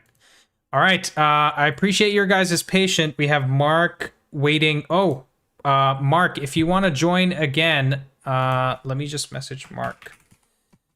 Please come back. Pulling you in. Yeah, Mark is here. Let's pull him into the show. Mark, and we're also going to get Nonstop into the show. Guys, you're live on Footy with an Edge. Nonstop, you've obviously been here many times before, but please, Mark, go on, introduce yourself. I think this is your second time calling. Is that correct? Yeah, this is my second time calling. Happy to be back. Yeah. Nice to hear from you again. Go on, introduce yourself again for the first time viewers that are live here, and Nonstop, you as well. Right after Mark is done, introduce yourself. Yeah. Okay. Sure. Yeah, I live in Toronto. Been a United fan for about 30 or more years. Enjoyed watching United score last-minute goals. Fergie time. Looking forward to the glory days. Yes. Nonstop, go on, introduce yourself again, please. Hello, Nonstop here, or Harry from Tanzania, the only Chelsea fan, I guess, in the chat. The dedicated, you're just a channel fan at this point, so I appreciate you so much. You're always live and active on the channel, and I'm glad to have a different perspective from a fan that supports a different club. So go on, Mark. Give us your thoughts on this game. I don't know how much of the call you've heard, but if you want to say something about anything someone has said before as well, feel free to share your thoughts. No, I heard a considerable bit about this call. I'm looking forward to the game. As every game, I'm hopeful that United would win. Yeah. I'm curious to see what shape and what changes Amorim makes. I just hope, for the sake of his own, he just wins this game. It doesn't matter how he wins it, just win the game. If he does that for 5 games, even if he has to just have only 2 shots on target, just winning, I think he'd feel a lot different going into say Christmas and whatnot, and maybe he can turn things around. Yeah, interesting. True. Interesting point, Mark. Where I would push back on that is pulling back to something Rishi had said earlier, even though I disagreed with Rishi as well. And funnily enough, the 2 people that I even had slight disagreements with are going at it in the chat.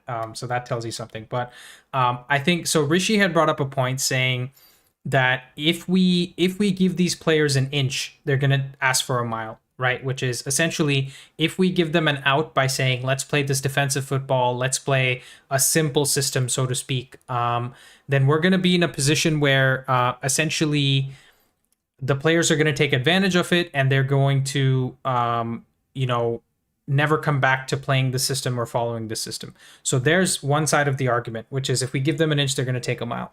The other side of the argument is that it seems like they are struggling to adapt to the system or play with it the way we want them to play with it, because we're creating the chances, but we're not finishing our chances.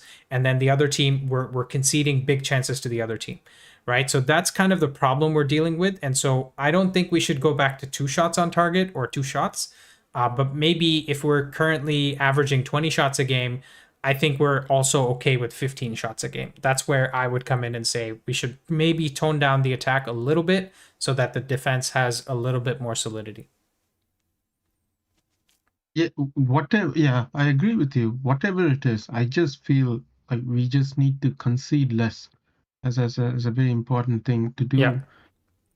And hopefully just doing that would give the confidence to score goals. I see good players in our team. Like I really like. I've seen Sesko play. I liked what I've seen. Yeah. Mbumo has been excellent. Like something we've never had in a long time. Cunha, got injured. Give him some time. But I don't know. I feel Bruno shouldn't be playing where he's playing. It's not his strength. I feel. Even if he doesn't start, I think it's fine. He's got so much in him that even if he comes on as a substitute, he can make a big difference. Or even if he leaves after 60 minutes, I think he'll have a bigger impact than what he's doing, as a deep lying midfielder. Yeah. This is my concern.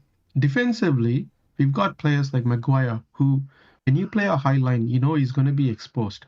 I think you need to have a plan. If he's going to start, there needs to be a plan in place where if we get exposed, we have something, or we only expose ourselves when we are 2 goals to the good. Yeah.